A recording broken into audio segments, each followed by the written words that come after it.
What is the knowledge for people that don't know, and what's the history of the black cabs? I mean, you look at the latest Sherlock Holmes movies, and they're flagging black cabs. Right. Yeah. I mean, this has like been around for a long time. Yeah. So the knowledge is something that, remember, anyone could become a taxi driver. All you have to do is go out and learn something like 375 routes around London. And if you do all them routes together, it actually crisscrosses across, and you should know the best way from point A to B. But that's not all you have to do. So what then you have to do is you have to go up on appearances. So you have to put a suit on and go up to someone who's like the examiner. And you would do that on different bases. So you go from 2 months to 1 month down to 2 weeks, and it can take the quickest about 3 years. And they'll ask you questions. Take me from this building here to Old Street, and you'd have to find the best way out and stuff like that. And visualize it and tell them. Visualize it. Yeah, I was one of these people that people do it in different ways. Some people visualize it from actually going out on a motorbike and seeing the streets and seeing the shops. Yeah, you can see those guys in London. I was probably one of the first people who started using tech to do the knowledge. So when I done the knowledge, mine was more map focused. So I would visualize the map in my head, and that's how I would remember everywhere.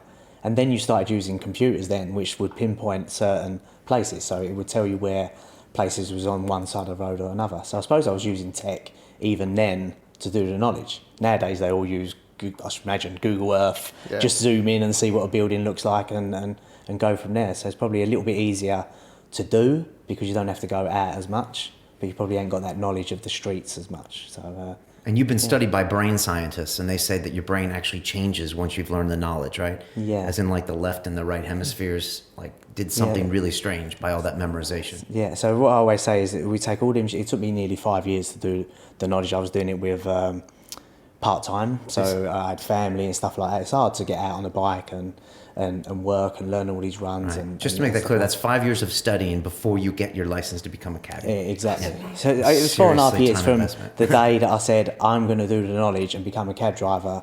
Like all my brother was a cab driver, my uncles are cab drivers. Everyone, I would say, out of all my friends, I can't think. There's probably one who's not a cab driver. So it's something. If you're from East London, it's something it's something you can do. So you can either do that or you can go in the stock exchange. And if you get lucky.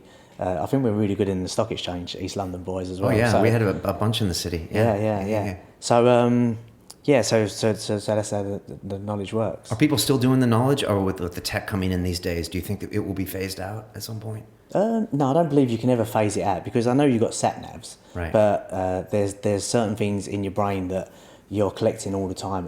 Let's face it, we all get into a sat nav and it doesn't always take you the quickest way, and it doesn't know the back routes and stuff like that. So I think our brains will always be better. But going on to the big brain scenario, I believe that we spent 4.5 years remembering it all and packing your brain, and then you spend the next 6 months just trying to get it out, if you know what I mean. Because to be honest, you probably until Hailo come along, you only ever worked the city, the West End, or maybe Kensington. But now Halo's here, then what happens is you start working in the outer boroughs a lot more. So now your knowledge of the outer boroughs is getting better, but when Hailo first came along, you was getting streets that you've never heard of. So drivers was like, oh, what's this street? I've never heard of it. But now they're getting used to it. So their knowledge is actually, when you become a cab driver, is a lot better now with Hailo, because they have to think where they're going and picking people up from. After you do the knowledge, how does the cab business work here? Do you actually buy a license? No. Or do you work and then have to pay? Yeah, so it's down to the driver. It's not like in other cities like New York where it's a medallion or anything like that. Yeah, you are the medallion. Okay. So then you've got that badge that says I can drive a taxi. So what you do is then, I think it's about £350. I think it's gone up now. I think it's £400. But that's for 3 years. So it's not like you do all that work and then you got to pay a lot. It's quite reasonable, £400 for 3 years worth of going out in a taxi. So the studying is really how you pay for the license. Of course it is, yeah. It's like doing a degree. So who owns the cars then? So the cars, you can either go out and buy yourself one. Okay. Very expensive. Yeah. So people don't take that into account. Everyone thinks that cab drivers are out there earning loads of money. There's a lot of expense. Sure. Diesel's expensive, cabs are expensive. I used to rent my taxi, so I didn't have the worry of things breaking down and stuff like that. So cool. It's not as easy as everyone thinks driving a taxi. You're probably doing, like everywhere, 3-4 days, and it's probably the same in every country, before you actually start earning money. Right. So with Hailo now, it's a lot better. So where we used to come out at 5 o'clock in the morning, you could work till 6-7 o'clock without even getting a job. You can't do that now. So we're feeling that dead mileage has sort of gone away.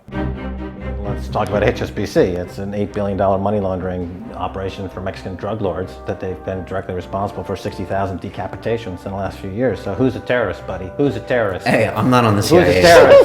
Who's the terrorist here? Be careful, But Max. look, They'll jump all let, over let you. me, so 39 cents to send $150 million. Now the cheapest any bank can offer that service of all the money center banks is $200,000. So, I mean, how are you going to compete with that? You can't.